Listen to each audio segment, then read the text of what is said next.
Magandang umaga po mga kapatid. Tayo mag-start na. Ang napili ko po is yung tungkol sa dila ng tao, taming the heart. Ito po kasi yung daily, araw-araw na ginagamit ng tao sa pakikipagsalita, pakikipag-converse, sa pagpupuri sa Diyos. Minsan nagagamit din natin to sa ibang bagay. So, minsan, nagagamit natin na hindi natin, kumbaga, nadadala tayo ng emosyon natin, nagagamit natin sa iba yung ating dila. Minsan, hindi lang sa mabuting bagay. Minsan, hindi natin nagagamit to ng tama. So, it's about, sabi niya, taming the heart. So, very crucial po talaga yung dila na kung babasahin natin yung banal na kasulatan. Na meron lang siyang thin line, no, dun sa paggawa ng pagsalita ng mabuti at pagsalita ng masama. Dito sa James 3:1-12, makikita natin yung paano inumpisahan ni James yung verse 1 papunta sa ating dila, no? Sabi niya dito, "My brethren, let not many of you become teachers, knowing that we shall receive a stricter judgment." So dito niya yung start. Marami pong makikita natin sinulat ng mga ibang tao tungkol dito sa versikulo na to. Ang sinasabi ng iba dahil nung unang panahon nila ng mga apostles, may mga tao na kiniklaim nila na teacher sila.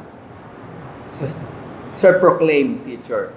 So sa panahon na to, inatasan ng mga Diyos ang apostles para magturo. Pero may iba na self-proclaimed teacher. Tapos sinasabi niya nito, we shall receive a stricter judgment. Pero makikita natin sa banal na kasulatan is straightforward lang. Ginagamit kasi ng nagtuturo yung kanyang dila sa pagtuturo sa Diyos. So, masyadong tinitingnan ng mga nakikinig kung ano yung sinabi ng nagtuturo base sa kanyang ginagawa. So may comparison. In that sense, parang na-judge siya. At the same time, sabi sa kasulatan, yung mga nagtuturo will receive stricter judgment. Kasi kung mali yung tinuturo nila is imbis na sa katotohanan ng papakinggan ng mga nakikinig, sa kapahamakan sila mapupunta. Kaya sabi niya, we shall receive a stricter judgment. Kasi sabi ni James dito kasi sa isang apostles, no? Sabi niya we, kaya we yung ginamit niya. So susunod, for we all stumble in many things, and anyone does not stumble in word is a perfect man, able also to bridle the whole body. So kung hindi tayo nagkakamali sa ating pananalita, sabi niya, he is a perfect man. We are a perfect man. Pero alam natin, walang ganon, no? So sabi niya, kung kaya nating i-control yung dila natin, so much so kaya nating control yung katawan natin, ang sinasabi niya dito. So patungo dito, no, dun sa dila, sa susunod na mga bersikulo, so ini-start niya dun sa being a perfect kung wala tayong masamang lumalabas sa ating bibig. At kaya natin kontrolin ang ating katawan. Indeed, we put bits in horses. So yung bakal na nilalagay nila sa kabayo, sabi niya, indeed, we put bits in horses' mouth, that they may obey us. So yun po nila kinokontrol yung kabayo. Dun sa kalabaw naman yung ganun. Doon nila kinokontrol, no? And we turn their whole body. So doon na papasunod nung henete, yung kabayo, kung saan niya gustong papuntahin at pabilisin. Pinapalo nila yan. Look also at ships, sabi niya. Ito rin, kinumpara niya dito sa malaking barko, no? Although they are solars and are driven by fierce winds, sabi niya, kahit may mga malalaking hangin, no, sabi niya, they are turned by a very small rudder wherever the pilot desires. So, meron pong parang paddle na maliit, yung ship, para makontrol yung malaking barko. No?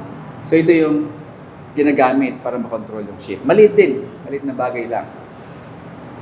So katulad sa kabayo, maliit, yung sinasabi nilang beak, no? Even so, the tongue is a little member and boasts great things, sabi niya. See how great a forest fire kindles, sabi niya. So, yung sa mga sunog, maliit lang na spark ang kailangan. No? Nasusunod niya yung malawak na nakagubatan. Sabi niya, see how great a forest, a little fire kindles, sabi niya. So, maliit din. Maliit din pinagmumulan ng sunog. Spark lang. Gaya ng dila, no? Napakaliit lang, pero ang laki ng nagagawa. Even so, the tongue is a little member, sabi niya, and boasts great things. Baliktad ako. Boasts great things. See how great forest kindles. Sabi niya, 6 na pala tayo. And the tongue is a fire, sabi niya, a word of iniquity. Kasamaan ng iniquity, no? Kasamaan yun. The tongue is so set among our members that it defiles the whole body and sets on fire the curse of nature, and it is set on fire by hell. Ang dila ay maliit lang, no? Ngunit ito din ay nakakapagdungis sa kabuuan. Ang dila, maliit lang. Pero nadudungisan niya minsan yung kabuuan. Maliit lang. Gaya ng maliit na paddle ng ship. Maliit lang, pero kung nagkamali, magkakaroon ng disaster. Alam niyo na nangyari sa Titanic. So, hindi lang nakita yung malaking yellow. So, kung na-control nila yon, so hindi magkakaroon ng disaster. So, sabi nila, nagsasaya sila, hindi aware yung kapitan. Hindi nila nakita. So, it's too late nung makita nila. Kaya nabangga nila yung iceberg. Sa 7, tuloy po natin. For every kind of beast and bird, of reptile and creature of the sea, is tamed and has been tamed by mankind. So lahat na mga nakikita natin, minsan mga leon, mga dolphin, natitrain nila yan eh. Natitrain ng tao. Natitrain nila. Sabi niya. So, ang problema lang, minsan hindi natitrain. Sabi dito sa verse 8, but no man can tame the tongue, sabi niya. It is an unruly evil, full of deadly poison. Tame is mapaamo. So, hindi minsan napapaamo yung tongue na sinasabi. Ang tongue is full of deadly poison. No? Parang poison siya. Yung salita na masama ay makakasama sa kausap mo.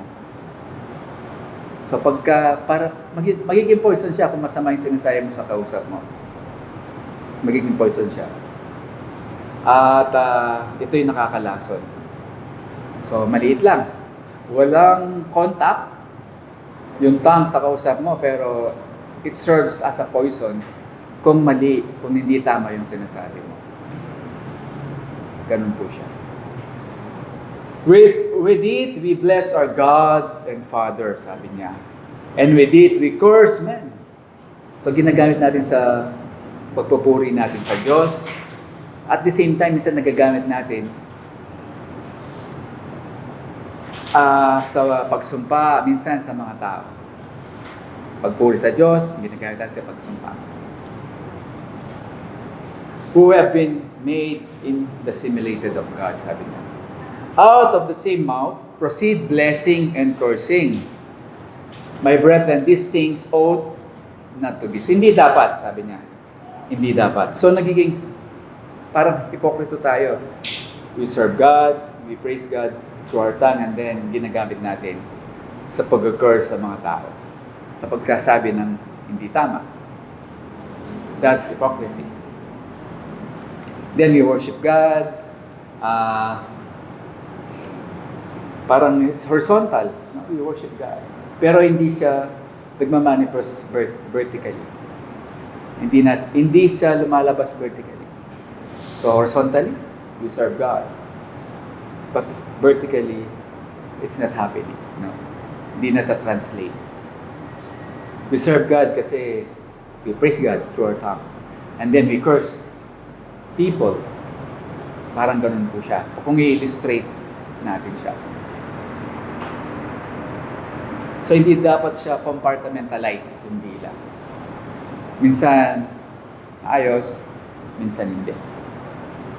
So, hindi dapat siya... So, ano yan? Implication niya ng gospel. If we receive the full gospel, no? Nasa puso natin yan. Supposed to be automatic. You don't need control para lumabas yung masamang bagay sa iyong dila.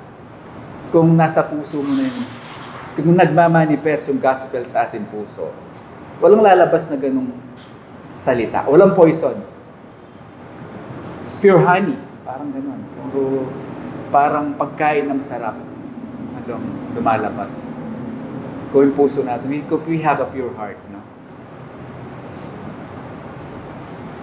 Sabi niya, does a spring send forth fresh water? Sabi niya, and bitter from the same opening.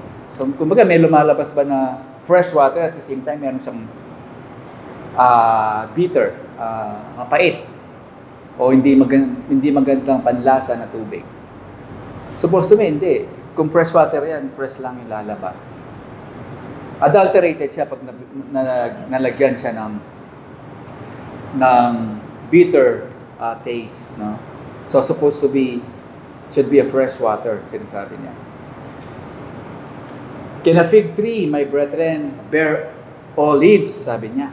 So, yung fig tree ba, mambubuhay ng olives, sabi niya. Or a grapevine, bear figs, sabi niya. Pwede ba mang magbunga yung bayabas ng saresa? Parang ganun. In comparison, parang ganun. Does no spring yields both salt and fresh? What salt, water and fresh, sabi niya. Sa versikulo ito. So, parang sinasabi natin dito is compare natin sa Matthew 6:24, sabi niya, no one can serve two master. So, master mo yung pagsasalita ng mabuti, master mo yung pagsasalita ng hindi mabuti. Supposed to be isa lang. So, kung sabi pa niya dito, either you will hate the one and love the other, or you will be devoted to the one and despise the other. You cannot serve both God and money, sabi niya. So, yung dila natin, huwag natin gamitin sa paglilingkod sa Diyos as sa pagka-curse, sinasabi natin. Huwag natin gawin yun. So, what should come out of our tongue? Ano dapat ba yung lumalabas sa ating mga dila? And what should not? Ano dapat yung lumabas? At ano dapat yung hindi na lumabas sa ating mga dila? So, yung sinasabi po dito, sinasabi ko nga, dapat parang ano yan, para masustansyang pagkain ang lumalabas natin. Para yun ang kausap natin is nagbe-benefit. Nagbe-benefit yung kausap natin. Nagbibigay dapat tayo ng, kung tayo mas matanda, nagbibigay tayo ng payo sa mga nakakabata sa atin. Hindi natin siya bibigyan ng salita na makakasama sa kanya. Alam niyo po, yung mga actually, meron akong mga pinopost sa Facebook, yung si Apo ko, kung nababasa niyo yun. Ano yun, meron lang, kung babasahin niyo yun, meron siyang meaning. Pero meron siyang joke. Kasi, yung tao kasi pagka super seryoso yung sinasabi mo, hindi nila nakukuha yung thought, no? Di na nakukuha. So minsan ang sinasabi ko doon, yung lesson, sasabihin ko doon, kumbaga doon sa pangyayari, tapos magbibigla mo ng konting joke. Kung yung smart yung nagbabasa, makukuha niya yung ibig kong sabihin. Ngayon, kung hindi niya naintindihan, wala lang. Hindi niya magigets kung ano yung sinasabi ko. So, dapat yung mga sinasabi natin parang may healing properties, no? Kasi baka yung kausap natin is meron siyang pinagdadaanan. Tapos, magbibigay ka pa ng salita na hindi akma, na makakasama dun sa kausap mo, hindi siya makakatulong. Makakasira pa siya dun sa kausap mo. Dapat laging nagno-nourish yung mga salita na lumalabas sa atin. Nag-i-impart siya ng mga mabubuting bagay. Emotionally, ganun. Ang dapat lumabas is sound speech sa ating mga dila. Ang dapat lumabas, sound speech. Pag sinabi natin sound speech, dito sa verse 6, tuloy natin, no? Let your speech always be with grace, seasoned with salt, that you may know how you ought to answer each one. Always be with grace. Sabi na, grace full of good things. Yung beneficial things. Yun ang sinasabing grace dito. Seasoned with salt. So may lasa yung sinasabi natin. Kumbaga merong sense. That you may know how you ought to answer each one. Sabi niya. Seasoned with salt, sabi niya, small but very influential. Our speech should be influential that the one we talk with toward good or the truth, sabi niya.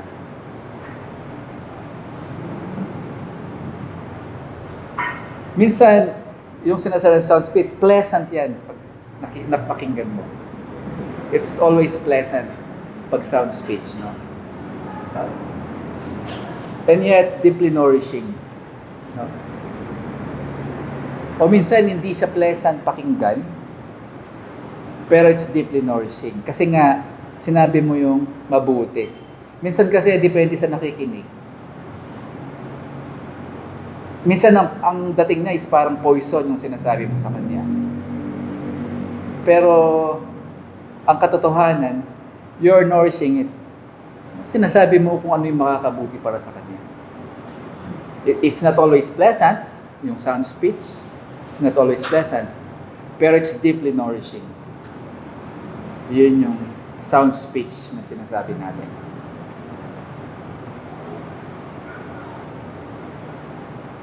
No filthy language. Kapag sinabi natin filthy, dirty, corrupt, adulterated, inappropriate jokes, cursing at saka cussing pa, parehas lang po yung pagmumura. So, corrupt communication, sabi niya, Ephesians 4:29, let no corrupt communication proceed out of your mouth, sabi niya. But that which is good to the use of edifying, that it may minister grace to the hearers. No, i-edify mo siya. Walang corrupt communication na sinasabi. It should be in a precise moment. Kasi kailangan talaga i-edify mo yung kausap mo. So, you have to be precise. No? Kung kailangan mo siyang pagsabihan, it should be gentle. No? It should be given a rebuke and you have to rebuke very gentle, no? Sa kausap mo. Kailangan magkaroon tayo ng parang spiritual intelligence. So alam mo dapat kung kailan siya encourage at kailan siya i-rebuke. Depende sa sitwasyon. So, kailangan pag rebuke mo siya, you should be very gentle. No? Para maging pagkain pa rin yung sasabihin mo.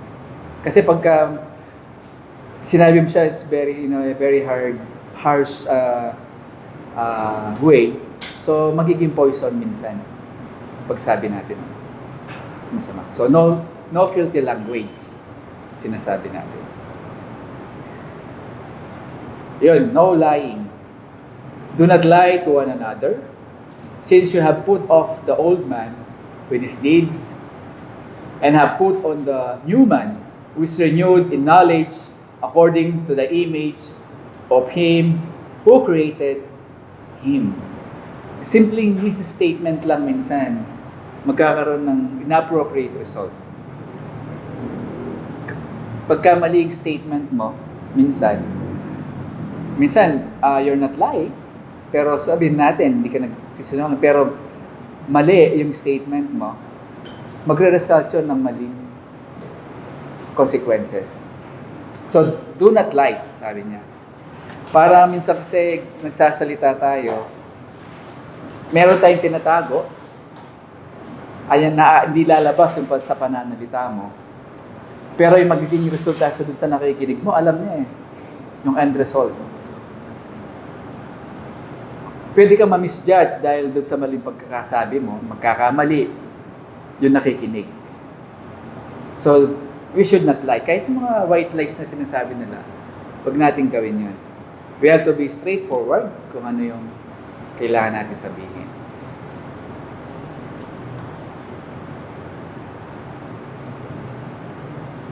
So, magkaroon ng misjudgment. Lying, sabi niya, stating that which is false, even half-truth is lying. Abraham, tsaka si Sarai, half-sister, but in reality, she was his wife. Alam po natin yung kasaysayan nila dun sa Genesis chapter 12. Nung sinabihan siya ni Abraham na sabihin niya kapatid niya, si Sarai. Sabi niya dito, and it came to pass when he was close to entering Egypt, that he said to Sarai, his wife, indeed, I know that you are a woman of beautiful countenance. So, maganda kasi si Sarai. So, yun ang winowori ni Abram na papunta sila sa Egypt. Therefore, it will happen when the Egyptians see you, sabi niya, pag nakita kayo ng mga Egyptians, they will say, this is his wife. Sabi mo, sabi niya, nalito po, therefore it will happen when the Egyptians see you, that they will say, this is his wife, sabi niya, and they will kill me. Pag sinabing nalalaman nila na asawa kita, pakapatay nila ako, sabi niya. But they will let you live. Sabi niya. Siyempre, kung gusto nilang pagiging asawa si Sarai, papatayin nila si Abraham, mabubuhay si Sarai, gagawin nilang asawa, sabi niya. Yun ang nasa kaisipan ni Abraham. Please say you are my sister, sabi niya, that it may be well with me for your sake, and that I may live because of you. So sabi niya, sabihin mo, kapatid kita, para mabuhay ako, sabi niya. Sabi ni Abraham. Yun ang white lie na So alam naman natin na half-sister naman niya talaga si Sarai, no? Sa 12:18, diyan tayo, sabi niya, and Pharaoh called Abram and said, what is this you have done to me? Sabi niya, why did you not tell me that she was your wife? Bakit di mo sinabi na siya yung asawa mo, sabi niya. Bakit? Why did you say, she is my sister? I might have, sabi niya, taken her as my wife, sabi niya. Sabi, muntik ko nang kunin niya na bilang asawa, sabi niya. Sabi ng Pharaoh, dahil maganda nga si Sarai. Now therefore, here is your wife, take her and go your way. So it happened na walang kasamaan sa puso ng Pharaoh na yun. Na kunin niya talaga, hindi katulad ng nangyari sa panahon ni David. No? Yung nakita niya si Rebecca na maganda.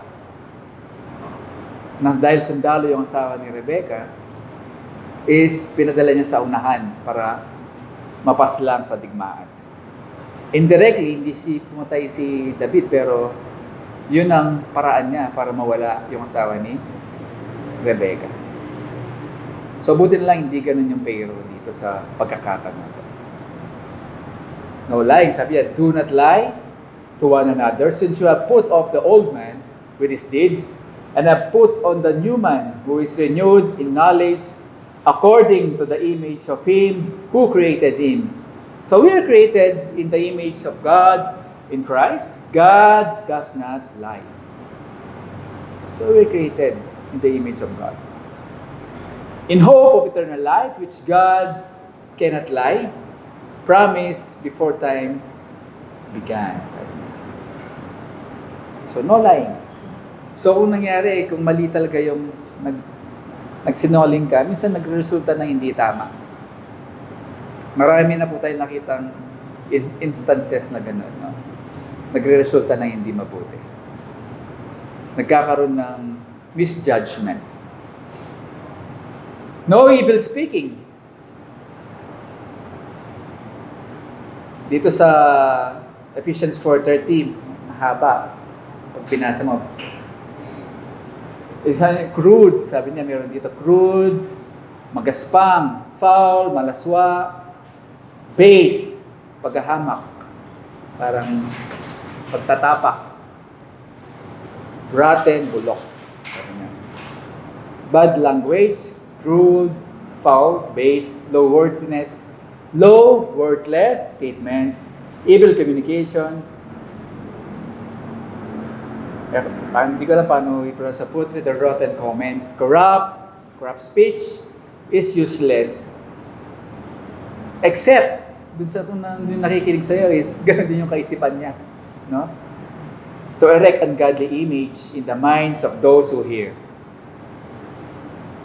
So yung poison, nagiging honey sa kanila. Kasi yun ang gusto nila mapakinggan eh.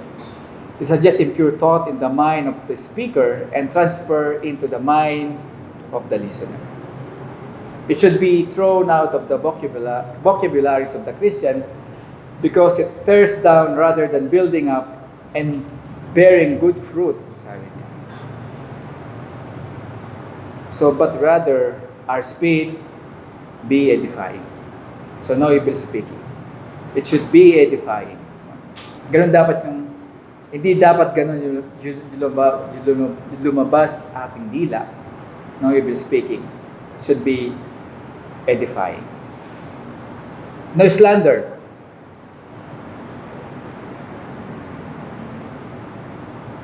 Titus 2 sabi in verse 3, the older woman likewise that they have be reverent in behavior, not slanderers, not given to much wine, teachers of good things.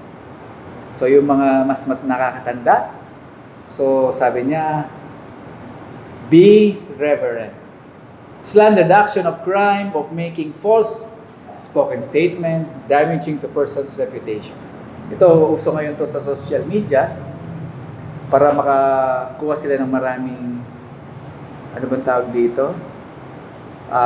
Views. Minsan gumagamit sila ng ganitong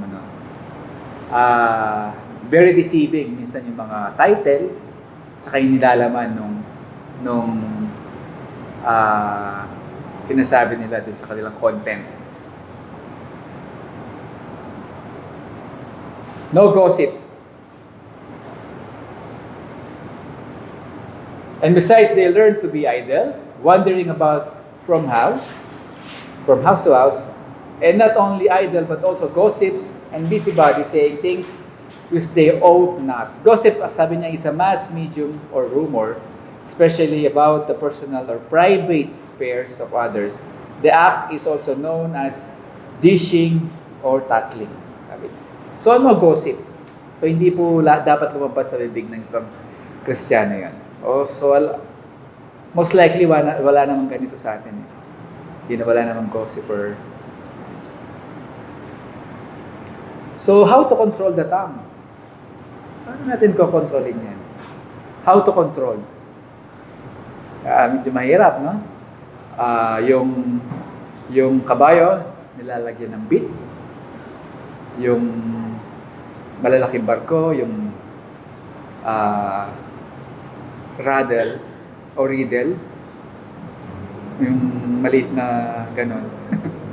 Sa barko, yun ginagamit natin. Sa tao, ano po yung tool natin to control the tongue?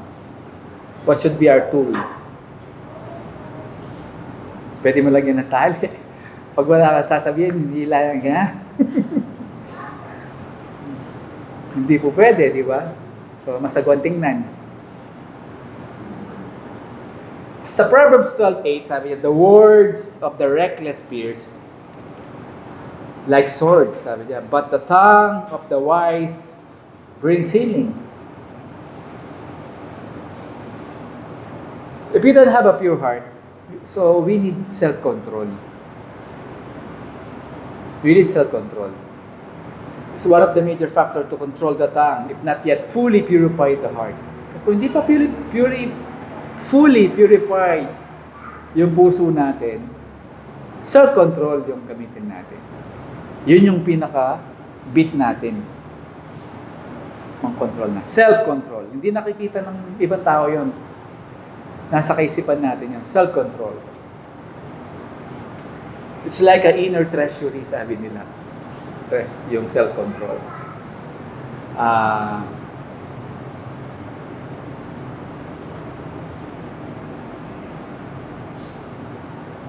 Kasi wala na ba yung, walang makikita ibang way doon.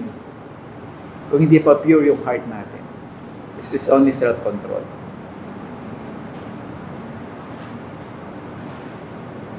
Then, the next one is, we should have a pure heart. Matthew 12:34, for the mouth speaks what the heart is full of. So, ano yung nilalaman ng puso mo? Usually, yun yung lumalabas sa bibig natin. If you have a pure heart, automatic, walang masamang salita na manggagaling sa yung dila. Wala.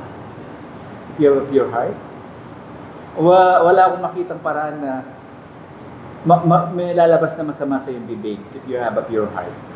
Kasi kung ano yung nasa puso mo, yun ang lalabas sa dila natin.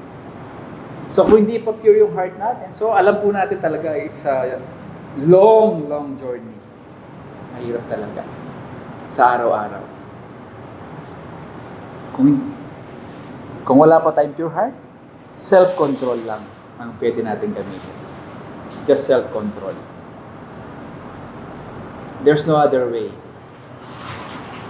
So, sa araw-araw na pagbabasa natin ng banal na kasulatan, sa pakikinig natin sa mga nangangaral, sa pakikinig natin sa mga online Bible studies, little by little, nagkakaroon tayo, nalilinis, napupurify tayo, no? Napupurify tayo. Hindi lang, iba-iba lang yung bilis kada individual. May mabilis na mapurify yung puso, may matagal, minsan depende sa sitwasyon nila.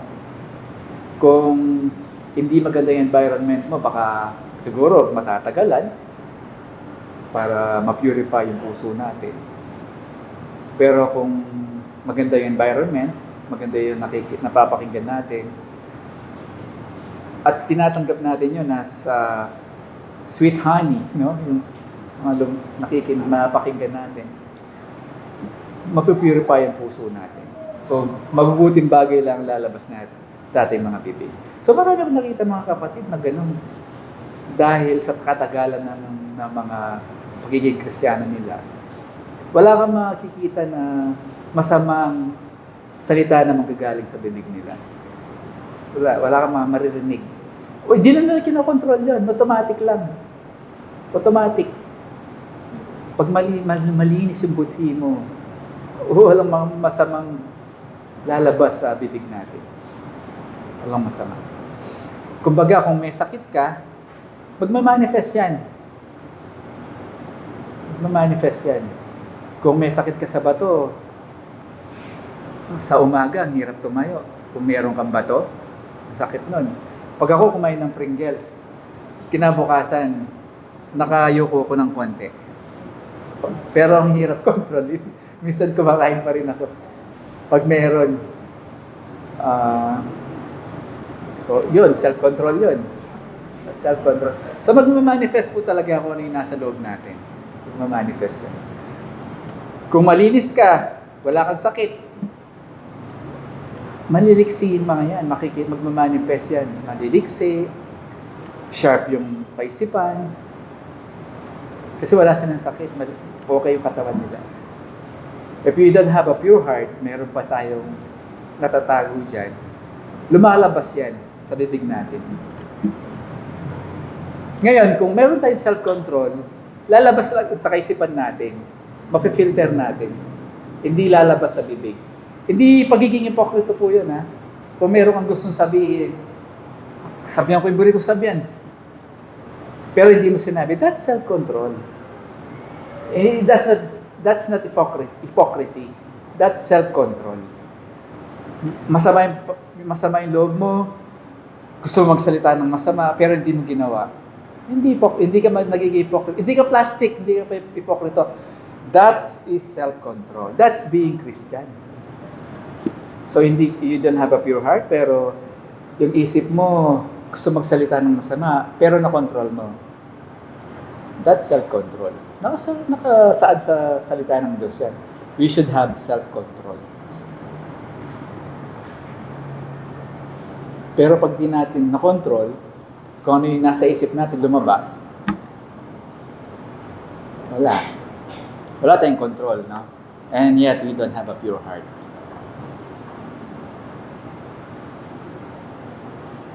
How to control the tongue? Isa pa, a good man brings good things out of the good stored up in his heart, and an evil man brings evil things out of the evil stored up, sabi niya, in his heart. For the mouth speaks what the heart is full of.